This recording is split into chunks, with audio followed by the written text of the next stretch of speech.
Bienvenidos al curso de los martes de Biblia, Patriarcas y Madres en la Biblia. El día de hoy estamos viendo el tema Rebeca, la matriarca que favoreció a Jacob. Entonces, iniciamos con la clase. El primer subtema que vamos a ver es Rebeca, versión femenina de Abraham, ¿sí? Y aquí tenemos dos textos, o dos columnas, en donde vamos a comparar cómo es la vocación de Abraham, ¿no? O llamado de Abraham, y el llamado de Rebeca. ¿Sí? Por ejemplo, con Abraham, ¿no? Nosotros tenemos Génesis 12:1, en donde el texto dice: Yahvé dijo a Abraham, vete de tu tierra y de tu patria y de la casa de tu padre a la tierra que yo te mostraré. Por otro lado, tenemos a Rebeca, que aparece principalmente en Génesis 24, ¿no?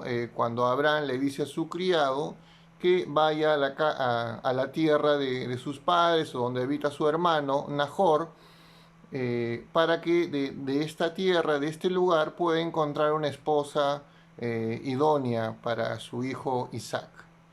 Entonces vamos a ver estos textos. Génesis 24, versículos del 3 al 4 primero. Que voy a juramentarte por Yahvé, Dios de los cielos y Dios de la tierra, que no tomarás mujer para mi hijo de entre la hija de los cananeos con los que vivo, sino que irás a mi tierra, ¿sí? Y a mi patria a tomar mujer para mi hijo Isaac. Después tenemos el versículo 7, Yahvé Dios de los cielos y Dios de la tierra, que me tomó de mi casa paterna, esto lo dice Abraham, y de mi patria, y que me habló y me juró diciendo, a tu descendencia daré esta tierra, él enviará su ángel delante de ti. O sea, le está diciendo esto a su siervo. Y tomarás de allí mujer para mi hijo, ¿no? Y aquí viene este paralelo entre Abraham y Rebeca, ¿no? Por un lado tenemos el llamado de Yahvé, de Dios a Abraham, y en Génesis 24:7, ¿no? Previo a este mandato explícito de Abraham, ¿no? De decirle que de su tierra tiene que, ¿no? buscar una mujer, ¿no? O tomar mujer para su hijo. ¿Para qué? Para que esta mujer salga de esa tierra de la misma forma que Abraham, y también sea llevada, introducida a la tierra de los cananeos, en donde va a formar parte de esta promesa que es dada a Abraham. ¿Sí? Después tenemos Génesis 24, versículo 58, dice: llamaron pues a Rebeca y le dijeron, que te vas con este hombre, refiriéndose al siervo que iba de parte de Abraham, ¿no? Me voy, contestó ella. Entonces aquí estamos viendo este paralelo entre Rebeca y Abraham, ¿no? Entonces vemos cómo Rebeca, ¿no? también es tomada, ¿no? va a ser tomada como mujer de Isaac, es sacada de la misma tierra de Abraham, para ser llevada a la tierra de los cananeos, en donde, insisto, va a formar parte de la promesa de Abraham. Entonces, lo interesante en esta presentación de Rebeca es que se puede establecer este paralelo, ¿no? Como Rebeca, la versión femenina de Abraham. Un poquito para puntualizar algunas cosas. Se establece un paralelo narrativo entre Rebeca y Abraham. Ambos son sacados de su tierra para formar un nuevo pueblo en la tierra de Canaán. Abraham es llamado por Dios y Rebeca por Abraham a través de la búsqueda de una esposa para su hijo. De esta manera, Rebeca se incorpora a la familia de Abraham, no solo por el matrimonio con Isaac, ¿no? el heredero de la promesa, sino por la forma en que es narrada su búsqueda como esposa del futuro patriarca, ¿sí? Claro, es incorporada a través de una alianza nupcial, ¿no? de un pacto nupcial, pero la forma en que se introduce en el relato nos recuerda la vocación de Abraham. Abraham busca esposa, perdón, es para su hijo, ¿no? Disculpen el error. Abraham busca esposa para su hijo en la tierra donde vive su hermano, que en el texto bíblico es Aram, Naharaim, ¿no? Que es el territorio de Harán, en donde vivía su hermano Nahor. Pero no se especifica que sea alguien de su familia, ¿no? Si uno lee el texto de Génesis 24, solamente le dice al criado, Abraham le dice que vaya a su tierra para que busque una mujer para su hijo, pero ojo, el texto explícitamente no dice que vaya donde su hermano a conseguir una esposa. Bien, no se especifica que sea alguien de su familia. El encuentro del criado con Rebeca, que es sobrina segunda de Isaac, porque es nieta de Nahor, y Nahor es hermano de Abraham, es una casualidad en el relato, ¿sí?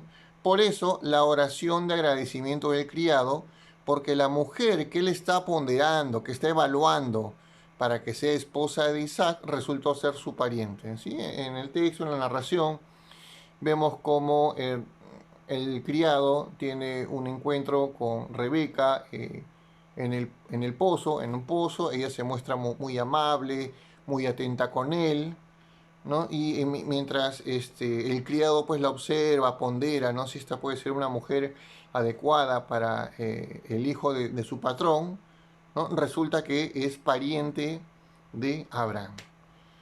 El trasfondo de este relato es la controversia posterior de los judíos del posexilio, ¿no? Sobre si los judíos debían casarse con extranjeras o solo con judías. ¿Sí? Acuérdense, después que los judíos regresan de Babilonia, y esto se ve en los libros creo que de Esdras y Nehemías, la comunidad judía se va cerrando. Los matrimonios mixtos se van a romper, ¿no? Las mujeres extranjeras son expulsadas. ¿Para qué? Porque se exige a los varones judíos que deben casarse con mujeres judías. Entonces, aparentemente esto puede ser un trasfondo del relato, ¿no? Acuérdense que el Pentateuco, ¿no? En su edición final, es terminado precisamente cuando regresan del destierro. Entonces, este matrimonio entre Isaac con una pariente puede reflejar este problema que se está dando en la comunidad judía. También se muestran las relaciones familiares de los patriarcas, ¿no? Entre Israel y Aram, ¿no? La parentela, el hermano de Abraham, ¿no? Vive en Aram. Ahora, ¿qué es lo que sucede? Que Aram precisamente es un vecino al norte de Israel, ¿no? Que también era una nación enemiga de Israel en la época de la monarquía. Entonces vemos cómo estos países vecinos también tienen una historia de fondo, ¿no? Israel ve que en el fondo todos son parientes, todos son descendientes de Abraham, o de la familia de Abraham. Rebeca y las implicancias geopolíticas de su embarazo. Génesis 25, versículos del 21 al 23. Isaac suplicó a Yahvé en favor de su mujer, pues era estéril. Y Yahvé le fue propicio y concibió su mujer Rebeca. Pero los hijos se entrechocaban en su seno. Ella dijo, siendo así, ¿para qué vivir? Y fue a consultar a Yahvé.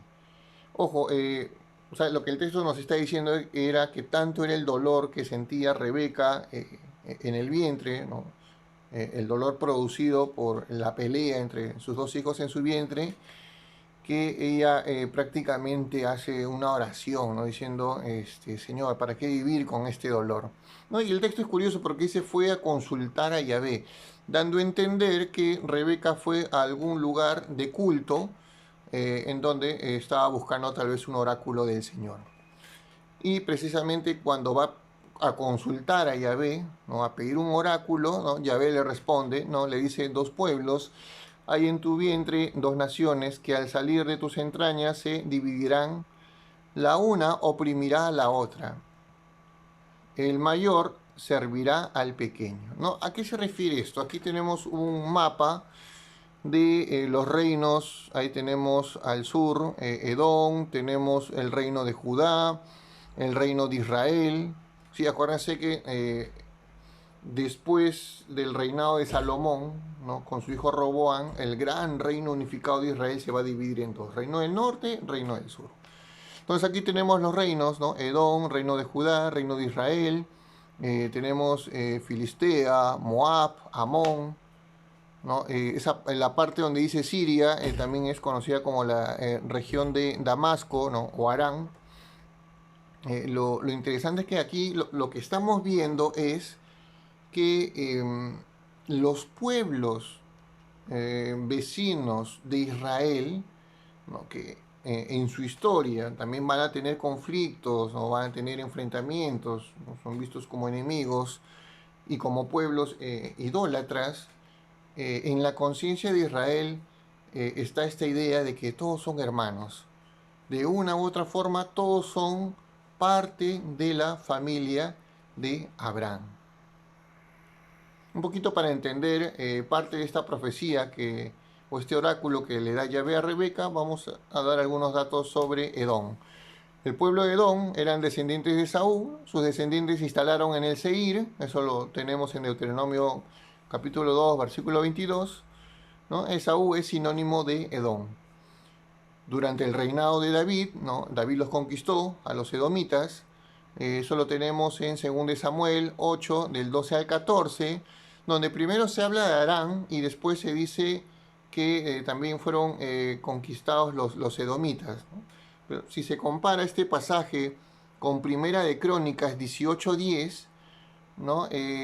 Aparentemente la lectura de 2 Samuel 8, ¿no? En el versículo 13 debería corregirse y específicamente sí diría que David conquistó a los edomitas. Y de hecho si se compara con el Salmo 60, en el versículo 2 nos da a entender, ¿no? Comparándolo con 2 Samuel 8, del 12 al 14, que las ciudades conquistadas por David son Arán junto con Edom. Entonces, en la historia bíblica vemos cómo el rey David conquista a los edomitas. Edom se independiza de Judá durante el reinado de Jorán, ¿no? Después, el reinado de Jorán es entre los años 848 al 841 a.C. 50 años más tarde, ¿no? Amasías, rey de Judá, los derrota a los edomitas, ¿no? Esto también se menciona en el libro de Abdías.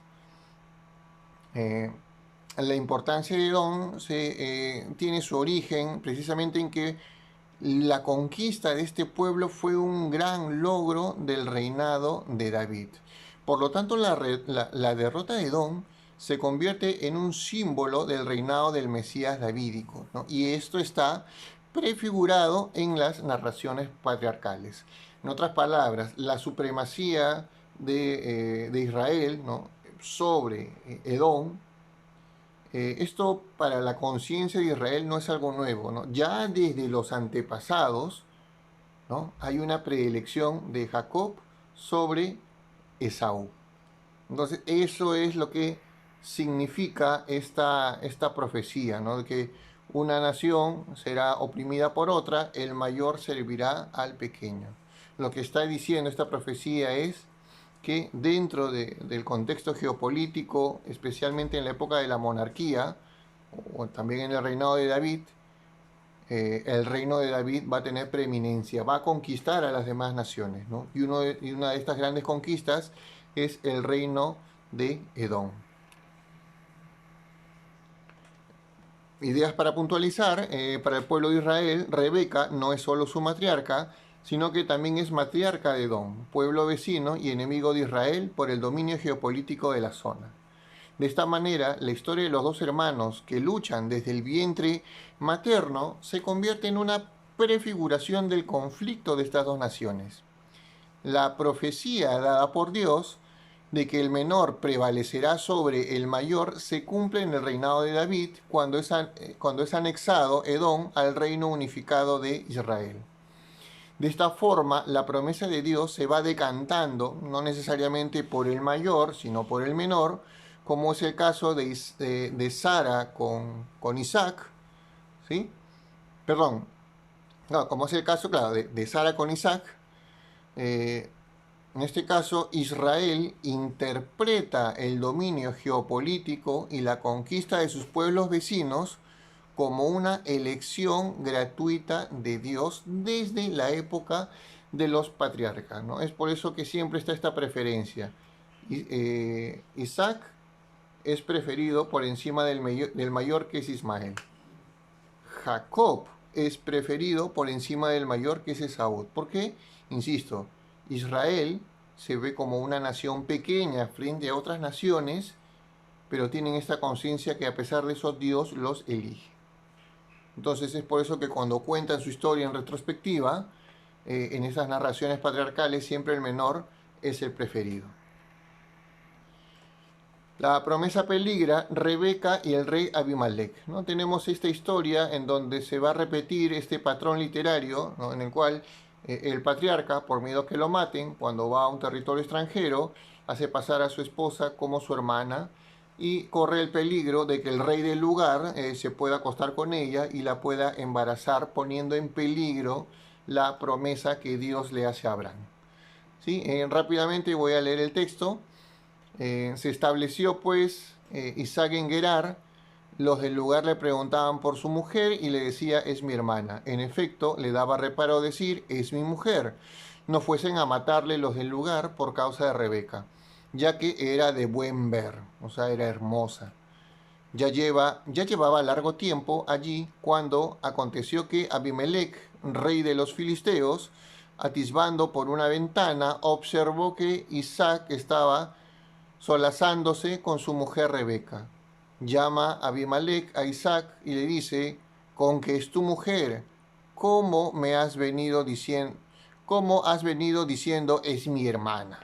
Le dice Isaac, es que me dije, a ver si voy a morir por causa de ella. Replicó Abimelech, ¿qué es lo que nos has hecho? Si por acaso llega a acostarse cualquiera del pueblo con tu mujer, tú nos habrás echado la culpa. Entonces Abimelech ordenó a todo el pueblo, quien tocara a este hombre o a su mujer, morirá sin remedio. Entonces aquí estamos viendo una historia muy similar, ¿no? Es el mismo patrón literario que con Abraham, ¿no? La historia de Abraham está en Génesis 12 y en Génesis 20. Esta historia es una historia duplicada que se repite con Abraham y Sara, ¿no? En Génesis 12 del 10 al 20 y en el capítulo 20. Históricamente es probable que la historia original sea con Isaac y que después se haya incorporado al ciclo narrativo de Abraham. El propósito de esta historia dentro de las narraciones patriarcales es mostrar que los patriarcas son hombres falibles, ¿sí? Y son ellos y no Dios quien pone trabas al cumplimiento de la promesa de una descendencia numerosa. En este caso, ni siquiera se muestra un interés particular del rey sobre la esposa del patriarca, sino que éste se da cuenta de la verdadera relación entre Isaac y Rebeca y se escandaliza del posible peligro de que alguien se acuesta con ella pensando que es simplemente la hermana de Isaac. Los patriarcas como Abraham y Sara y sus sucesores, ¿no? En este caso Rebeca e Isaac, son vistos por Israel como reyes, ¿no? Es por eso que en estos relatos duplicados su descendencia se ve potencialmente amenazada por la semilla de otro rey, en el caso de Abraham, por el rey de Egipto, por el rey de Gerar, y en el caso de Isaac, por el rey de los filisteos. Es como si hubiese una competencia, ¿no? Dios le dice a Abraham, ¿no? Le haré una descendencia numerosa, ¿no? Con tu semilla, ¿no? Pero Abraham o Isaac, por su temor, por sus inseguridades, por miedo a perder la vida, ponen en peligro a sus esposas, haciendo que, en este caso, reyes, ¿no? Puedan embarazar a sus esposas y poner en peligro, frustrar la promesa de Dios. ¿Sí? Y es en ese trasfondo, acuérdense en la clase pasada cuando les decía que en los textos de Génesis Abraham es visto como un rey, ¿no? Como un Elohim poderoso. Entonces en este caso vemos, ¿no?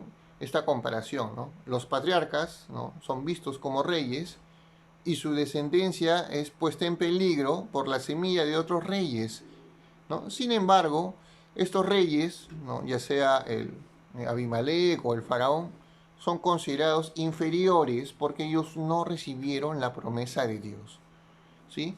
Dios elige a Abraham, no a otro pueblo no a otra persona, ¿no? Aquí es la esencia de la teología de la elección y de la gratuidad también. El hijo preferido de mamá se convierte en patriarca, ¿no? Todos creo que recordamos o hemos visto en películas esta historia en Rebeca, que tiene dos hijos, Esaú y Jacob, ¿no? Rebeca tiene una predilección, vamos a decir, descarada por el menor, y llega al punto de engañar a su esposo, que ya estaba ciego, para que la promesa llegue no al mayor, sino al menor, ¿no? Y es ella la que urde todo un plan, ¿no? Para que su hijito, ¿no? Su hijito preferido, sea el heredero de la promesa. Vamos a leer acá el texto. Dice, ahora bien, Rebeca estaba escuchando la conversación de Isaac con su hijo Esaú.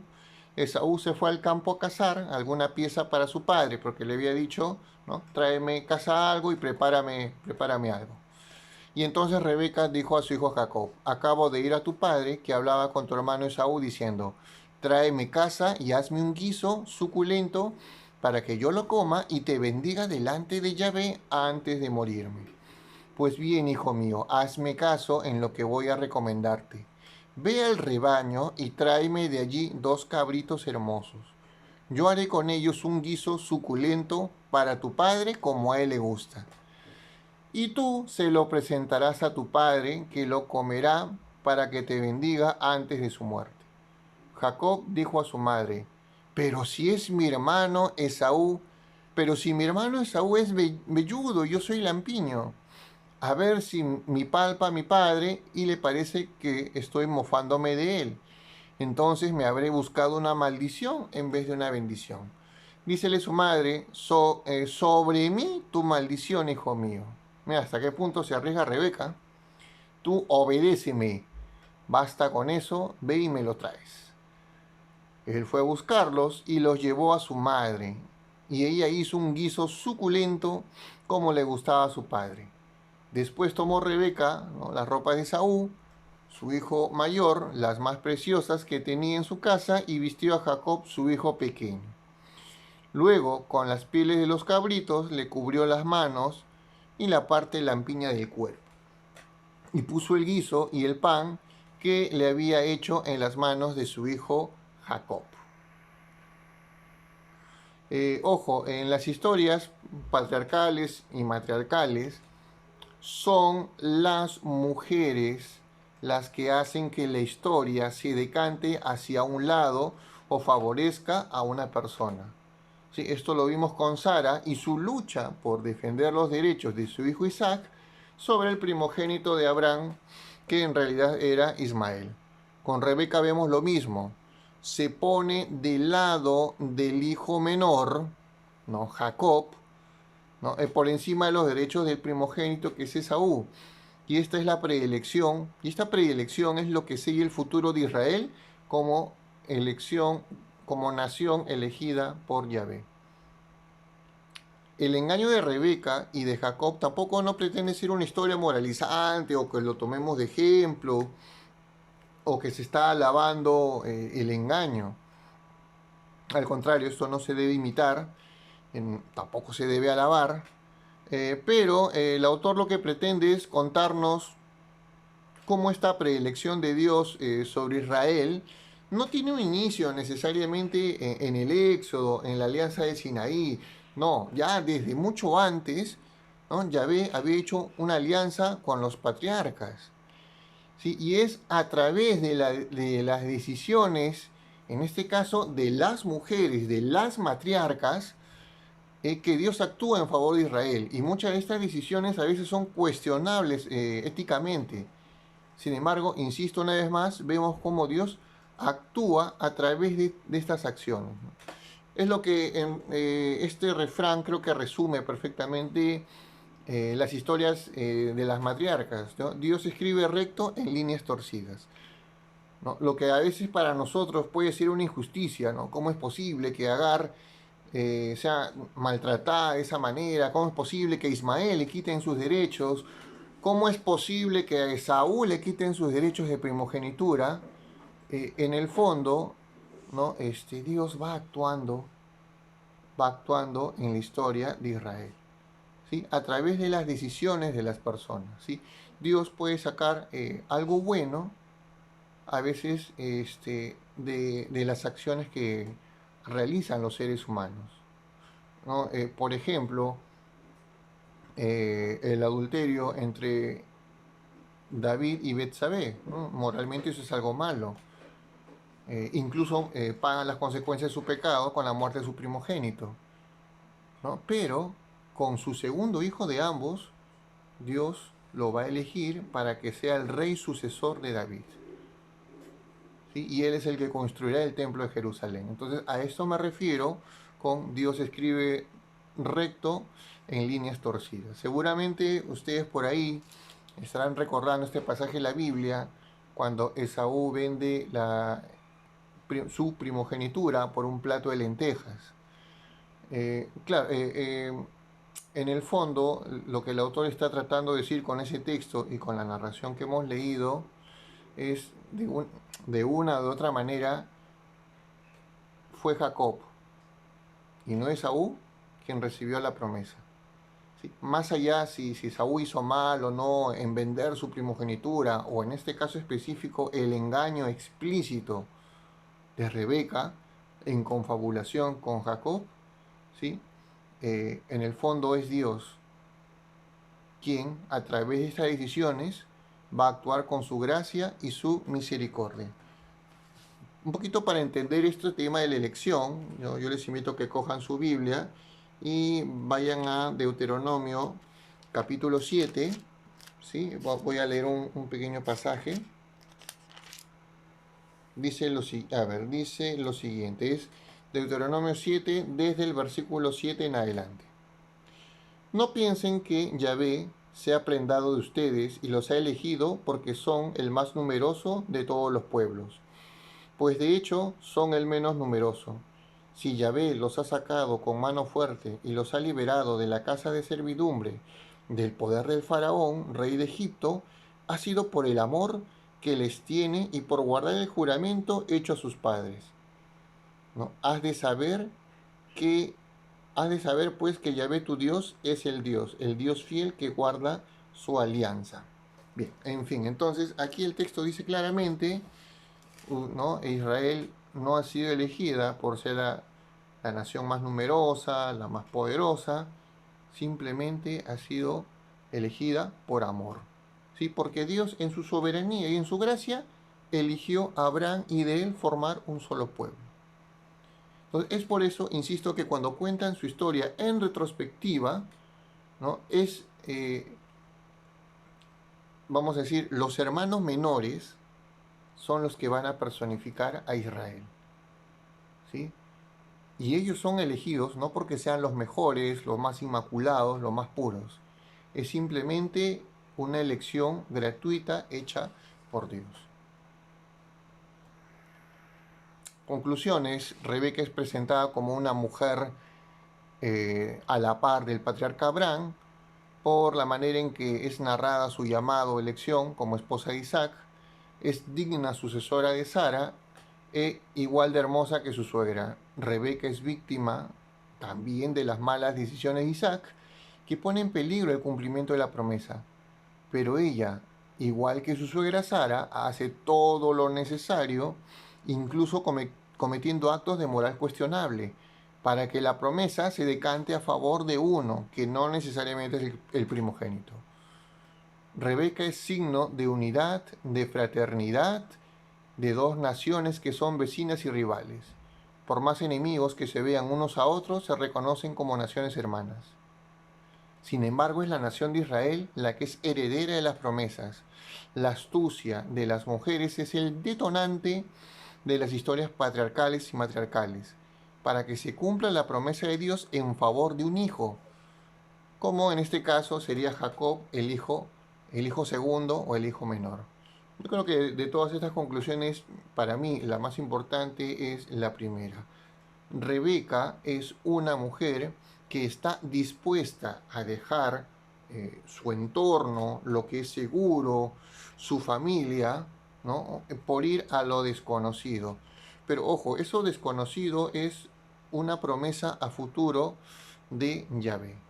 En ese sentido, Rebeca es igual que Abraham y también es un ejemplo para todos nosotros, ¿no? Y también especialmente para las mujeres, de poder confiar plenamente en las promesas de Dios. ¿Sí? Esto también es como una prefiguración a, a las palabras de María, ¿no? Hágase en mí según tu palabra, esa plena confianza que tiene María en Dios, también lo vamos a ver en Rebeca.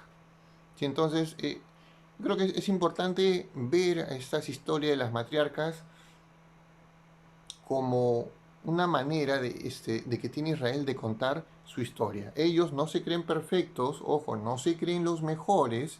Es por eso que sus patriarcas incluso son retratados como personas que pueden mentir, que a veces utilizan la astucia para mal, ¿no? Pero en el fondo es Dios quien va actuando, ¿no? Es Dios quien se va decantando y siempre va a elegir al menor, ¿no? Porque Israel, ¿no?, en todo este contexto geopolítico se ve como una nación pequeña, ¿no? Y que a pesar de eso fue elegida por Dios.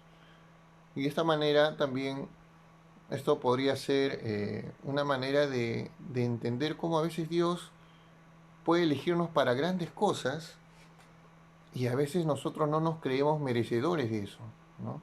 Es Dios quien elige, por si acaso. Dios eligió Israel, ¿sí? Dios, por ejemplo, nos ha elegido a cada uno de nosotros para una misión en especial, en específico, ¿no? Y debemos, vamos a decir, abandonarnos a su gracia para poder cumplir los propósitos que Él nos ha encomendado. Bien, espero que esta clase haya sido de mucha bendición. Los espero en la siguiente clase, que ya es la última para cerrar este curso de matriarcas. Hasta la próxima.